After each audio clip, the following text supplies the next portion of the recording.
नमस्कार, आयुष्मान भव में आप सबका स्वागत है। हमारी आज की वीडियो है गुप्त नवरात्रों के बारे में। आमतौर पर देखा जाता है कि गुप्त नवरात्रों को लेकर लोगों के मन में अलग अलग धारणाएं हैं, तो कोशिश करते हैं इन्हें समझने की। जानेंगे इनका महत्व, पूजन विधि और कुछ विशेष बातें। हमारे हिंदू धर्म में नवरात्रि का विशेष महत्व माना गया है। साल में 4 बार नवरात्रि का पर्व मनाया जाता है, जिसमें से माघ और आषाढ़ मास में पड़ने वाली दोनों नवरात्रि को गुप्त नवरात्रि कहा जाता है। गुप्त नवरात्रि को लेकर सबके मन में एक संदेह की भावना है कि ये नवरात्रि तंत्र विद्या से जुड़े हैं और गृहस्थी से नहीं कर सकते। ऐसा बिल्कुल नहीं है। हर व्यक्ति गुप्त नवरात्रों में भी देवी माँ की पूजा किसी भी रूप में कर सकता है, बिल्कुल वैसे ही जैसे वह प्रत्यक्ष नवरात्रों में करता है। नवरात्रि के इस पावन पर्व पर माँ दुर्गा जी के 9 रूपों की या 10 महाविद्याओं की पूजा की जाती है। गुप्त नवरात्रि में एक खास बात और है कि आप दिन में या रात में किसी भी पहर में पूजा कर सकते हैं। हर पहर में की गई पूजा फलदायक होती है। ये दोनों गुप्त नवरात्रि तांत्रिकों और अघोरियों के लिए बेहद ही खास मानी गई है। हालांकि सामान्य जन भी इस नवरात्रि पर माँ दुर्गा जी की स्तुति कर वैभव और यश की प्राप्ति कर सकते हैं। चलिए आज हम इस खास नवरात्रि के शुभ मुहूर्त और इनके महत्व के बारे में जानते हैं। इस साल आषाढ़ मास के गुप्त नवरात्रि पर सर्वार्थ सिद्धि योग बन रहा है। यह योग 11 जुलाई से सुबह 5:31 से रात 2:22 तक रहेगा। ये खास संयोग आप सभी के लिए महत्वपूर्ण साबित हो सकता है। इस दिन आपके सारे काम सिद्ध हो सकते हैं।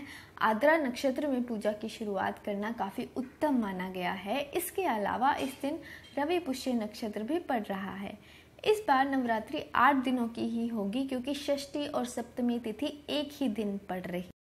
11 जुलाई सुबह 5:52 से 7:47 तक आप कलश स्थापना कर सकते हैं। बात करते हैं देवी माँ की आराधना किस प्रकार करें। देवी माँ की आराधना के लिए दुर्गा सप्तशती का पाठ सर्वोत्तम है। अगर समय के अभाव के कारण आप सप्तशती का पाठ नहीं कर सकते हैं तो भगवान शिव द्वारा रचित सप्तश्लोक की दुर्गा का पाठ भी अत्यंत प्रभावशाली है। और अगर वो करना भी संभव ना हो तो केवल नवार्ण मंत्र से भी माँ भगवती की आराधना कर सकते हैं। गुप्त नवरात्रों को हमें प्रत्यक्ष से अलग नहीं समझना चाहिए और जिस प्रकार हम प्रत्यक्ष नवरात्रों की पूजा करते हैं, बिल्कुल वैसे ही माँ की आराधना करनी है। जैसा कि दुर्गा कवच में वर्णित है, पहली शैलपुत्री कहलावे, दूसरी ब्रह्मचारिणी मन भावे, तीसरी चंद्रघंटा शुभ नाम, चौथी कुष्मांडा सुखधाम, 5वीं देवी अस्कंद माता, छठी कात्यायनी विख्याता, 7वीं कालरात्रि महामाया, 8वीं महागौरी जगजाया, 9वीं सिद्धिदात्री जग जाने, नव दुर्गा के नाम बखाने। इसी क्रम में आप इन नवरात्रि में देवी माँ की पूजा करें, लेकिन अपनी मनोकामना और पूजा को गुप्त रखें। और घर में इन दिनों यदि कोई मेहमान आए तो उसे अपने मंदिर के दर्शन ना होने दें। तो अब जानते हैं 10 महाविद्याएं क्या है। गुप्त नवरात्रों में साधक जिन 10 रूपों की साधना करते हैं उन्हें 10 महाविद्याओं से संबोधित किया जाता है। पूरे ब्रह्मांड को शक्ति देवी माँ से ही मिलती है और देवों के देव महादेव भी शक्ति के बिना शव के समान हो जाते हैं। यहाँ तक कि विष्णु जी को भी इन्हीं से ही शक्ति मिलती है और देवी का हर अवतार श्री हरि के 10 अवतारों से संबंधित है। ये 10 महाविद्याएं हैं माँ काली, माँ तारा, माँ षोडशी, माँ भुवनेश्वरी, माँ त्रिपुर भैरवी, माँ छिन्न मस्तिका, माँ धूमावती, माँ बगलामुखी, माँ तंगी माता और माँ कमला देवी।